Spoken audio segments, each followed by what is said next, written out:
राधे राधे प्रभु। राधे राधे महाराज जी।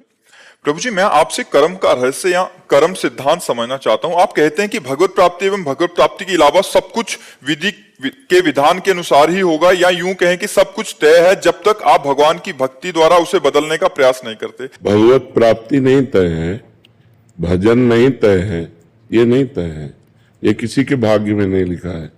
ये हम नया भजन कर्म करके अपने पूर्व प्रारब्ध को मिटाकर भगवत प्राप्ति की रचना करते हैं। मनुष्य जन्म नए भाग्य की रचना के लिए मिला है। ये पूर्व कर्म के आधारित केवल पशुओं की तरह नहीं है कि पशुओं का जीवन जितना जहां जैसा लिखा वैसे ही होगा। मनुष्य जीवन ऐसा नहीं, हम नया कर्म कर सकते हैं। दो केवल परिणाम हम नहीं बदल सकते, आया हुआ दुख और आया हुआ सुख। पुण्य के कर्म के परिणाम से हमें सुख आएगा, पाप के कर्म परिणाम से हमें दुख आएगा। वो हम अच्छा कर्म कर रहे हैं इस समय, फिर भी हमें दुख भोगना पड़ेगा। बुरा कर्म कर रहे हैं इस समय, अगर पुण्य का चक्र आ गया तो हमको सुख भोगना है। पाप करते हुए भी वो सुख भोग रहा है, पुण्य करते हुए भी वो दुख भोग रहा है, क्योंकि उसका पाप का कर्म फल लग गया। इस समय वो पुण्य कर रहा है तो उसे दुख भोगना पड़ेगा। वो पाप कर्म कर रहा है, पुण्य का योग लग गया, उसे सुख भोगना पड़ेगा। लेकिन भगवत प्राप्ति नहीं भाग्य में लिखी है। इसके लिए हमको कमर कस के पूर्ण प्रयास करके साधना करनी पड़ती है। संसार के भोगों का त्याग, संसार की ममता आसक्ति का त्याग, सांसारिक वासनाओं का त्याग, खूब उपासना के द्वारा जो हमारा मन है उसे पहले डिलीट करना है। गंदी बातें जितनी भरी है सब हटानी है, मन को खाली करना है और उसमें भगवान का नाम, भगवान का रूप, भगवान की लीला, भगवान के गुण, भगवान के भक्तों की महिमा ये भरनी है।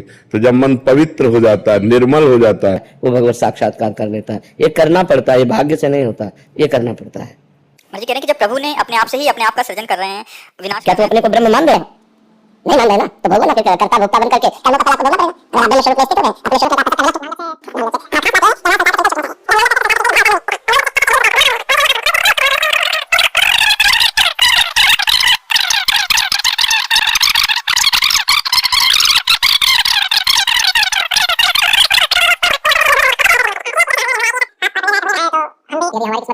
लिखा नहीं है, नहीं किस्मत में नहीं लिखा है। यदि हमने पाप किया है, अब नई किस्मत तुम क्या लिखना चाहते हो, तुम्हारे ऊपर छूट है।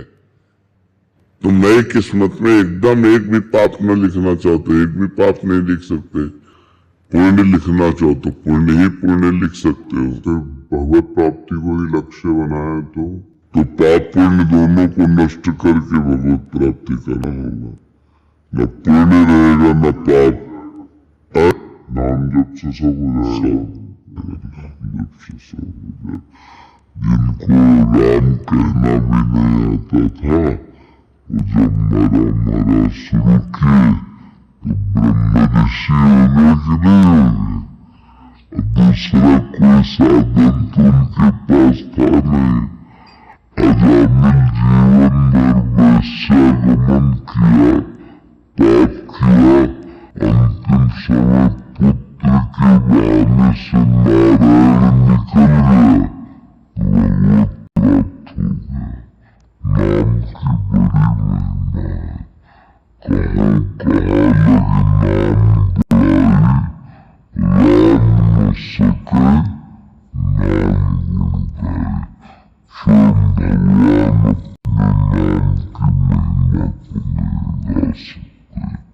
इतनी अपार महिमा नाम की है। अगर नाम जप करो तो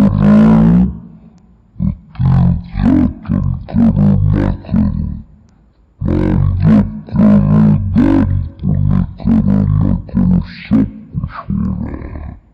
नाम जप पूर्ण है। और सत्संग सुनना भी, सत्संग से नाम जप में प्रीति होगी, सत्संग से गंदे आचरण छूटेंगे, सत्संग से भगवत मार्ग पुष्ट होगा, सत्संग से भगवत मार्ग में उत्साह होगा, सत्संग भजन कराएगा, सत्संग भजन बढ़ाएगा, सत्संग सत्संग भजन पचाएगा।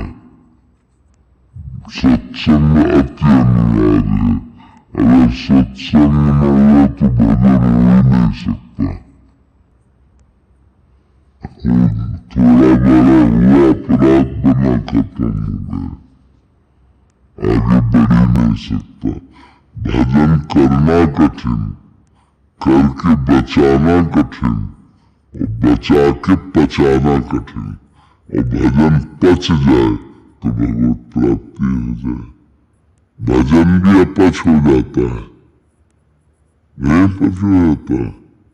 भजन का जिसका पच गया ना, बड़ा भजनानंदी एक थप्पड़ में मार देना, भगवान तुम्हारा मंगल करे, भगवान तुम्हारी बुद्धि शुद्ध करे, भगवान तुम्हें सुख प्रदान करे, कभी दुख न प्रदान। ये पचे हुए भजन वाले की बात है। करत जे अनशहन निंदक तिन्हों पे अनुग्रह कियो। जो अपनी निंदा करे, अपना अपमान करे, जो अपने को दुख दे, उनको भी सुख देने की भावना, ये पचे हुए भजन का लक्षण है। उसका भजन पच रहा है।